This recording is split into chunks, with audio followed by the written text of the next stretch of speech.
અમારા સેક્ટરનું નામ છે રિન્યુએબલ એનર્જી. રિન્યુએબલ એનર્જી એટલે એકવાર ખર્ચો કરો અને વારંવાર એનર્જી ઉત્પન્ન થતી રહે તે. સૌથી પહેલી વાત કરીએ તો હાઇડ્રો પાવર. હાઇડ્રો પાવર એટલે એવી વસ્તુ કે પાણી દ્વારા વિદ્યુત ઉત્પન્ન થાય. એકવાર પાણી પ્રેશર કરાય અને ટર્બાઇન ફરે અને ટર્બાઇન સાથે મોટર કનેક્ટ હોય તો વિદ્યુત ઉત્પન્ન થાય.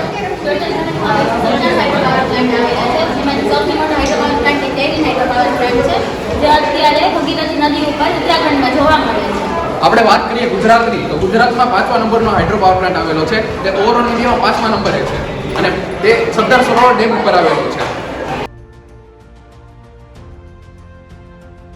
My name is Nisit Baria, geothermal power plant. Geo એટલે કે પૃથ્વી અને પાવર એટલે કે geothermal એટલે કે હીટ હોટ.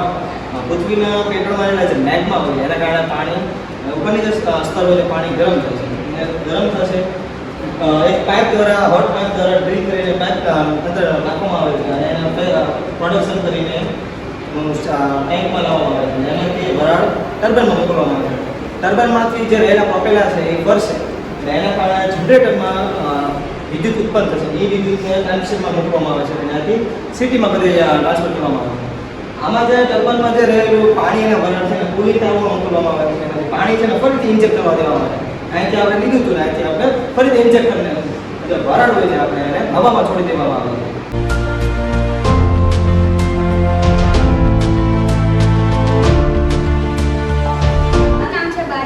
हमारा सेक्टर नाम है फ्रेंचाइजिंग और रिटेल है जेमा में अलग अलग फ्रेंचाइजिंग कई रीतना करे छे तानी रीत दर्शावे छे. जेमा में कैडबरी है, नेस्ले है, अमूल है, डोमिनोज है, स्टारबक्स है. अलग अलग बધી છે ફ્રેન્ચાઇઝિંગ તૈયાર કરવામાં આવી છે. જેમાં મેં અત્યારે લીધું છે નેસ્લે કંપની 1866માં તૈયાર કરવામાં આવી છે. જે સ્વિટ્ઝરલેન્ડની કંપની છે.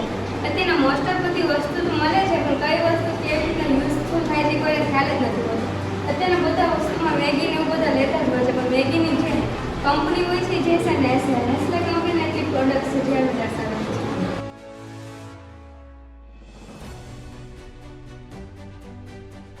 ફ્રેન્ચાઇઝી બેઝ આખું મોડેલ રેડી કરવામાં આવેલું છે. અમૂલનું પૂરું નામ આનંદ મિલ્ક યુનિયન લિમિટેડ છે.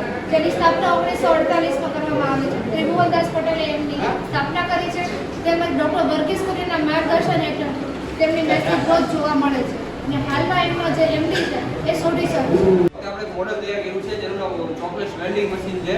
જેને આ બટન પ્રેસ કરવાથી ચોકલેટ બહાર આવે છે અને આ વખતે તેનું મેન્યુફેક્ચરિંગ કેવી રીતે બને છે તેનું મેન્યુફેક્ચરિંગ દેખાડવા માટે આ મોડલ બનાવવામાં આવ્યું છે અને આ રીતેનું મેન્યુફેક્ચરિંગ છે.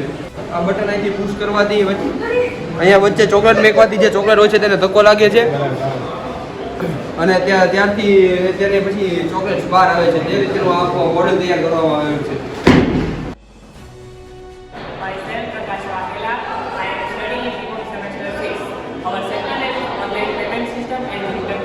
First of all, आपने पार्टनर सिस्टम विશે સમજ છે.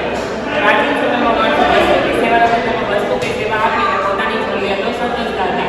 ફોર એક્ઝામ્પલ, કોઈ ઘઉંનું ઉત્પાદન કરું છું, અન્ય કોઈ વ્યક્તિ ચોખાનું ઉત્પાદન કરે છે તો હું એમને ઘઉં આપીશ અને ચોખા આપશે. આ રીતે સારા પદ્ધતિ અમલમાં હતી. પરંતુ જેમ જેમ સામાજિક આર્થિક વિકાસ થતો ગયો તેમ લોકોની જરૂરિયાતો વધવા લાગી અને વસ્તુ સામે અનેક વસ્તુઓ આવી ગઈ.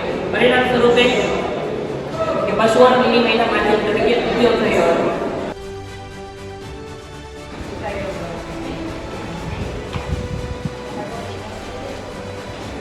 My name is Johan Nila. हमारा आखो प्रोजेक्ट सोलर पावर प्लांट पर છે. વિશ્વમાં સૌથી મોટો સોલર પ્લાન્ટ રાજસ્થાનમાં આવેલો છે. રાજસ્થાનના બારલામાં આવેલો 14,000 એકર્સમાં પથરાયેલો સોલર પાર્ક છે. કચ્છમાં પણ આ રીતે અત્યારે અદાણી દ્વારા આખો પ્રોજેક્ટ તૈયાર કરવામાં છે અને જો આપણે ભાવનગરની વાત કરીએ તો સોલરમાં પણ આખો પાવર પ્લાન્ટ બનાવવાનો છે. સોલરને કારણે આપણે અત્યારે અલગ અલગ ગાડીઓમાં પણ સોલર મૂકવામાં આવે છે જેનાથી આપણે વીજળી બચાવી શકીએ છીએ.